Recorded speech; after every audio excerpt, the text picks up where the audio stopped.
What is up, everybody? Sinestro here, and today we are taking a look at Karazhan in patch 7.1. Now, this video is the first 4 bosses of that instance, which comprise of the Opera event, the Maiden of Virtue, Achumen the Huntsman, and Burrows. Now, before you can start doing Karazhan, you have to be attuned to it. So first off, head to Dalaran, speak to Khadgar, get a quest to go and kill God King Scovold in Halls of Valor Mythic +0.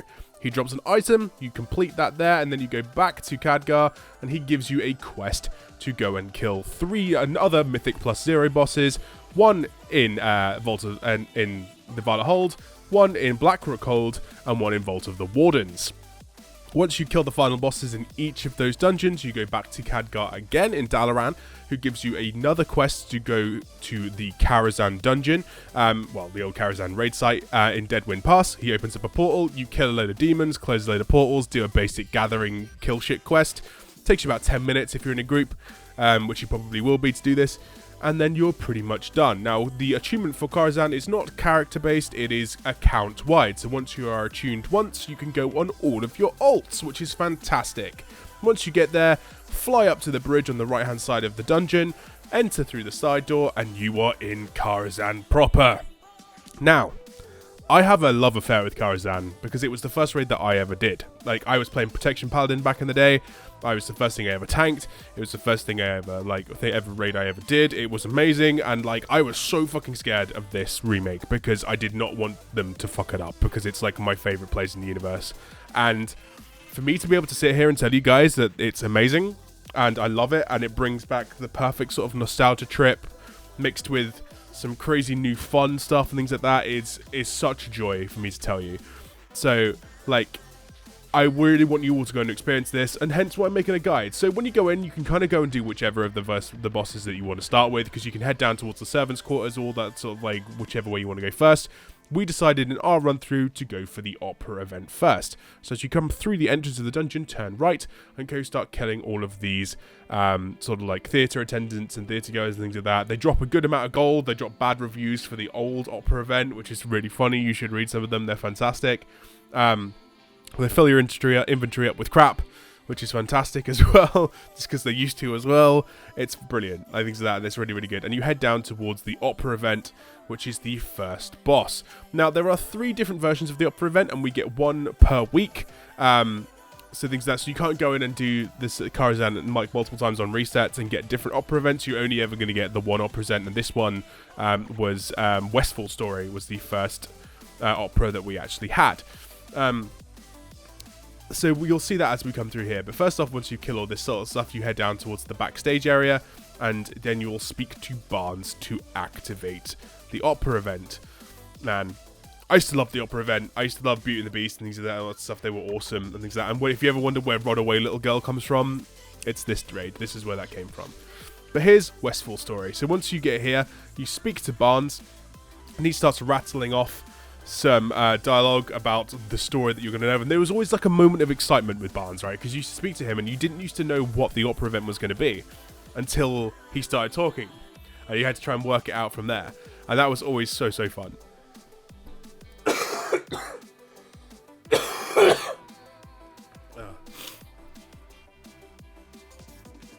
But yeah, once Barnes finishes, he raises the curtain and reveals to you a Westfall Story.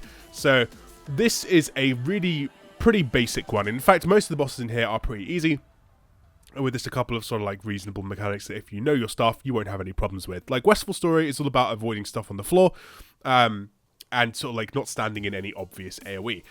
Now, the best thing to do here is just nuke down the little ads as quickly as you can, because once they're dead, they just go and stand off to the side and you don't have to deal with them anymore, because they deal a decent chunk of damage to your tank, so the quicker that you can kill them, the better. Second thing, avoid the fire tornadoes in phase 1, and avoid his big fire AoE burst, so just get out of the circle. Once you've done that, it's pretty easy. At 50%, he's going to unactivate himself and go and stand off there, and he's going to pull the Murloc one, who is a water-based boss. She puts bubbles out all over the place. She does an AoE lightning strike that you need to spread out for, because otherwise you're going to stun each other. Yet again, nuke down the 3 smaller Murlocs, avoid the waves that she spawns that run across the instance. And then when she gets to 50%, she's going to activate the other one at the same time, and then you're going to have to deal with both sets of mechanics. So you'll have flame tornadoes, you'll have flame explosions, you'll have waves, you'll have bubbles, you'll have everything. But once you, so basically you just need to make sure that you're taking down the 6 smaller adds in their phases, just so that you don't have to be dealing them while you're dealing with both boss mods, just because your tank will take a bit too much damage at that point. But there you go, as you can see we hit 50% on both, so both of them are back now up. We're just avoiding as much stuff as we can, taking as little damage as possible, because obviously tank damage will be a little bit higher with 2 mobs wailing on your tank. But that's pretty much it for Westfall Story. It's fun, it's silly, it's just as silly as the other opera events. Like, there's cheesy dialogue and things like that, and it's fantastic. Don't get stuck in fire for tornadoes and things like that, and you will have yourself some loot. So there are 2 other options. There's Opera Hall Wicket and there's Opera Hall Beautiful Beast, which we'll get to see in the coming weeks. And if they are, any of them are super challenging, I will put videos up with them. But most of them are along the base side as this: kill ads and just do basic mechanics. But like, I'm sure that like you can probably work them out from the dungeon journal if you need to. But if we need to, we'll put videos up with them. Once you killed that, you head backstage. Barnes opens the door for you, and you start killing the next lot of trash. Now, if there's a motto for Karazhan, it's don't go nuts when pulling, because you have the opportunity to kill a lot of stuff in here and pull a lot of things and not kill them. Now, these stuff here, they spawn spotlights at the back of you and things like that. You need to make sure that you're not, like, you can stand in the spotlight because it gives you a damage buff, but it also gives enemies a damage buff, so your tanks need to make sure they're dragging them out of those and things like that, and just making sure that you're dealing with this trash in as smaller packs as you can, because unless you have, like, stupid burst AoE and big healing cooldowns, you're not going to survive them, because they all do, like, AoE pulses on death and all that sort of horrible crap, things like that, so you just need to make sure that you're being careful, because otherwise, this is your run back. Because the run back's pretty horrific, and I left one of them in just because, Jesus Christ, you have to run a long time. Also, if you do want it, and you speak to that wolf there, he'll scream the runaway little girl for you, just so you can have it again, which is always great. So just make sure that you're being careful when it comes down to dealing with this trash, just because otherwise you're going to be dealing with a lot of wipes and things like that, a lot of party wipes and things like that, because you can see here that we all die, but I cut back into it now because we all ran back. But like, it is imperative that you pull this in smaller groups than you think you can, because you can do the damage. We've got the damage. More than likely you have the damage to get through it, but what you don't have is probably the cooldowns on the healing that you need, because like, it's impossible. But once you do that, you're getting these soul fragments, and this is for a quest that everyone will have on your first run. And for the secret mount boss in this place, Nightbane, you're going to need those as well, but that will be another video when we talk about those. But so just for your first run through, so you're getting the soul shards for your quest, you have to pull all this stuff in here, so just make sure that you're being careful with your big pulls, and then you head out towards sort of like the lobby area, where you can kind of choose wherever boss you want to go to next. So you could go to Maidens, you could go to Burrows, you could go to Achman. We're going to go to Maidens. So just make sure that you're being careful, and just pulling in reasonable pack sizes. Unlike this is not a reasonable pack size. That's fucking huge, and it's going to cost me my life in a moment, as you'll see, and then I will be very briefly res. You see, I cut it out. I cut out my death. Look at me editing. But yeah, once you kill that one, if you're going to go to Maidens, you go left through this little door here, and then you head right down this corridor. Now, back in the day, this trash was horrific, because you used to mind control you all over the time. You had to kill the succubuses. There was loads of CC going on. It was like a gauntlet, and it was horrific, and I hated it. But it's a lot easier now. Like, they did, in all fairness, they made it a lot easier. They could have done. When you're getting down here as well, for your second soul fragment is on the left. You just go through this door just to the left of us here. You'll see us go down there in a second, and you can activate your second soul fragment towards your quest. And in we go. There we go, look. Yeah, again, trash is reasonably easy. Let's talk about Maiden of Virtue. Now, Maiden of Virtue is very different to the old Maiden of Virtue. She does things quite a lot differently. So she's going to target players with something called Sacred Ground, which puts a big swirl underneath you, and like after a couple of seconds, you drop a big pool of yellow crap underneath you. Now, this pool expands quite rapidly and gets quite big, so you need to make sure that you're running out of your party and dropping it in reasonable places, because otherwise the room's going to fill up. Now, if you stand in this, you get a ticking debuff that stacks that deals a crap ton of damage. You can't really afford to take more than one tick of this thing, all right? And that's important, because you're going to need to for sort of like her second mechanic. So partway through the fight, she's going to start making a cast called Holy Wrath. And before she does that, though, she's going to cast Mass Repentance. Now, Mass Repentance is our old Paladin-style spell, which is a huge stun, right? Now, and it's only broken by taking damage. So before she casts Mass Repentance, you pop yourself into one of the big sacred ground pools that spawned. Get yourself a tick. Then once your Mass Repentance is used, the tick breaks the stun. That's you out of your stun. And then she's casting a huge ability called Holy Wrath. Now, if that gets through, it's a wipe. Alright, so what you need to do is you need to burst through the shield she puts on herself when she starts casting it, and then you need to interrupt her. So you can see here that we burst, so you can see that we've got to burst through the shield now. Well, as soon as the shield's bursted through, we have the ability to interrupt it. Now the spell is interruptible, we interrupt that, fantastic, rinse and repeat. That's pretty much Maidens of Virtue. It's a fairly difficult encounter. It's a bit of a DPS check, but if with Lust and things like that, you'll be able to do it fine. And just make sure that you're not taking too many stacks of Sacred Ground, and you're dropping it in decent places as well, because that's the kind of soft enrage in this, is that you don't have that much room in her room, so you just need to make sure you're spreading out and you're using speed boost to get yourself out in order to drop decent Sacred Ground pulls. But that's pretty much Maidens. She's a good fight. She dropped some good loot. And it's a refreshing change from the old style of Maidens as well. I liked Maidens as well. Maidens was a good fun tank to fight. And it's a lot different with only 5 people being in the room. I'll say that. Things like that. Like, not used to having like 10 people running around this room is a bit weird. But 5 people is a different thing. And they definitely made this place feel raidy. Raidy's not really a word, but raid-like. You know, like, it doesn't quite feel like a 5-man. It does feel like sort of like a 5-man raid. It's not really a dungeon, I want to call this place.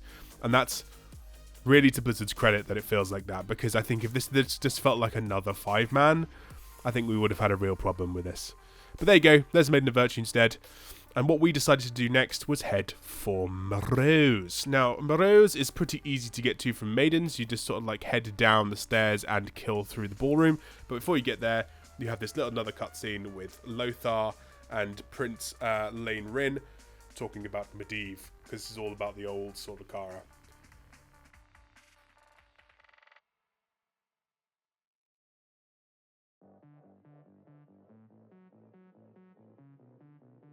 Once you've watched that cutscene, you can head down towards the ballroom and start killing through all this trash. Yet again, try pulling responsibly, because otherwise, Jesus, you're going to have a bad time, because stuff does a shitload of damage. But you can also pick up these ghost traps, which are kind of important for burrows. Now, I say kind of important, because back in the day, burrows used to be all about CCing and killing targets in sort of like the right order and things like that. It's kind of evolved from that a little bit now. Because they've changed burrows in a way that's interesting and different and worth a look at, actually, which is quite good. So once I get rezzed, because we overpulled stuff again, you head through into Moroz's ballroom.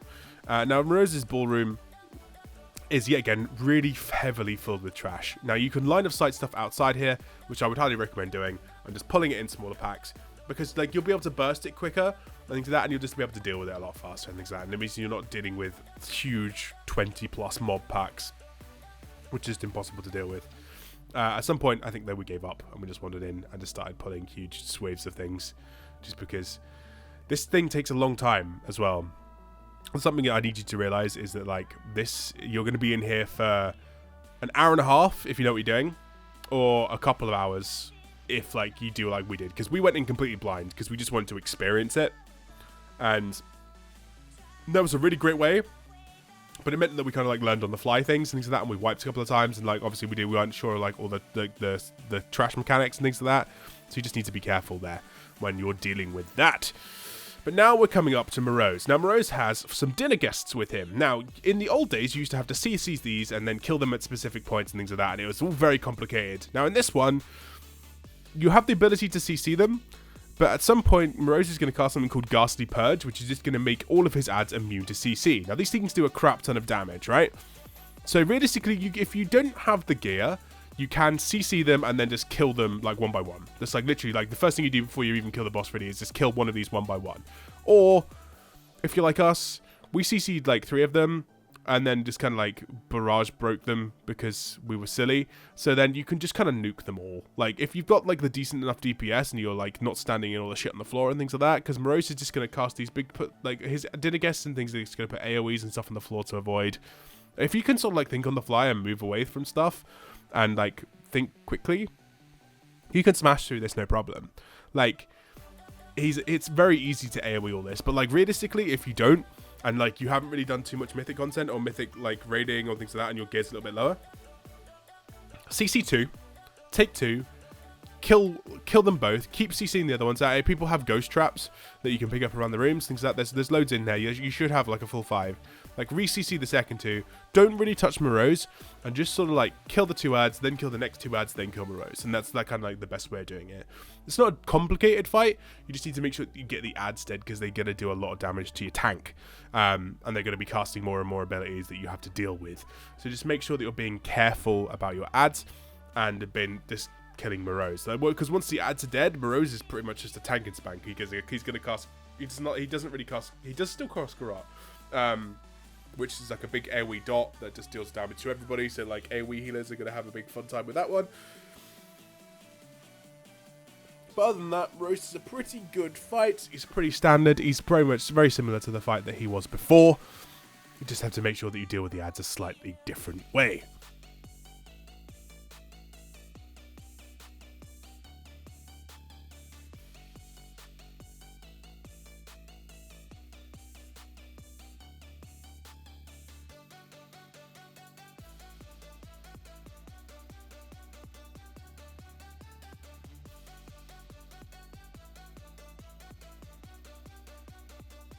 But once Morose is dead, you get to see another little cutscene which shows you a little bit about Medivh, and this time Medivh and his father, which is kind of interesting and things like that. Like it's like there's a lot of like old Kara lore in here and things like that, which is quite nice and things like that. And they talk about guardians and they talk about things like that, and it's all quite interesting. And if you are into your lore, then you'll have a good time in this place. But once you've seen this, there's his little soul fragment, for which is the next one for the quest. Is just behind the dinner table up the top there.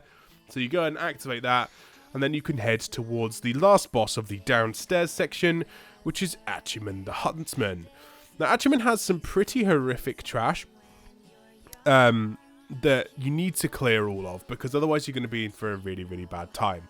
Like, the whole area around Achumen, like with the servants' quarters and things like that, is like a pretty hardcore load of trash, which is kind of like more difficult than everything else in this place, I think. Like, realistically, like, this trash has the potential to kill you really, really quickly, and you just need to be aware of it.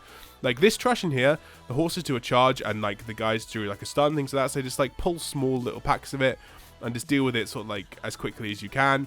Don't overpull. But the real dangerous stuff is the blacksmiths, which I don't actually show in here, but it's because, like, it's things like that. But, like, the behind Achumen, like, in the section to the right as you come into this room, into this stable room, there's a load of really horrible trash that needs to be killed in order to kill Achumen.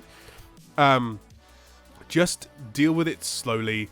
Big AoE stuns are your friend here, things like that. Like, and just try and interrupt their castings, like that, and just like healers be ready, and just try and pull it in as smaller little groups as you can, because these blacksmiths, they do such huge damage. I mean, like, we like party wiped like 3-4 times, which is kind of scary. Now, Achumen used to be a fairly easy fight. They made it into a bit more of a challenge this time around, and it's actually a lot of fun now. A bit different. So Achumen is sort of like a two-phase fight where you fight him and you fight his horse, Midnight. So once you've pulled him, you fight the horse first, and then Achumen turns up and he mounts up onto Midnight, which is pretty cool. And then you kind of like nuke him down, and then he gets off the horse. And then Midnight starts rolling around doing huge AoE frontal cleaves that you need to make sure you reave out of. And then Achumen starts putting this amazing freaking debuff on people, right? This ability is called Intangible Presence. Now, what Intangible Presence does is it puts a debuff on one of your party, right? But it also puts a debuff on everybody else. Now, if you dispel everybody, like with a master spell, you're just going to kill everyone, and that's really freaking awkward. However, the one player that does actually have the debuff has like a little ghost version of themselves, like hovering above them, so healers actually need to look at players and actually see which one is the one that they need to dispel. Also, with Achumen, he's another wall mechanic. Blizzard seems to have a massive fetish for wall mechanics right now. So once you sort of like things like that, he's going to start charging lots of different horses at you, things like that, and it all gets pretty intense. Now, You can see here, we wiped, like, I mean, we wiped like 4 or 5 times on this boss, like, until we sort of, like, worked out the spell thing, because we were being idiots, because we went in completely blind to this and didn't really read anything. But once you kind of, like, know that you need to move out the cleaves, your healers need to dispel people sort of, like, effectively to deal with that, and then once you've killed Achuman, Midnight comes into his last phase, which is just, like, a big tank and spanky phase, where she's going to do quite a lot of, of AoE damage and things like that. So just make sure that you're being careful about where you put her. But that's pretty much it for this sort of thing. So that's the downstairs area of Karazhan, alright? That's what I'm classifying as downstairs. So upstairs we have the Curator, we have the Shade of Medivh, we have the Mana Devourer, and we have Vizadum the Watcher. So that will be in the next part of the things of the video. You can come up here as well once you've killed Achuman and sort of like head into the servants' quarters where the spiders are for the last crystal that's downstairs, which you can do and things like that. I will show you where the last crystal downstairs is at the beginning of the next video. But that's been that's been us for this part of the Karazhan guide, guys. I hope you found this useful. Stay tuned for the second part, which will be up at the same time, so just switch over to that video in a minute. But thank you very much for watching. I've been Sinestra, you've been awesome, and I'll see you back in Karazhan in the next one.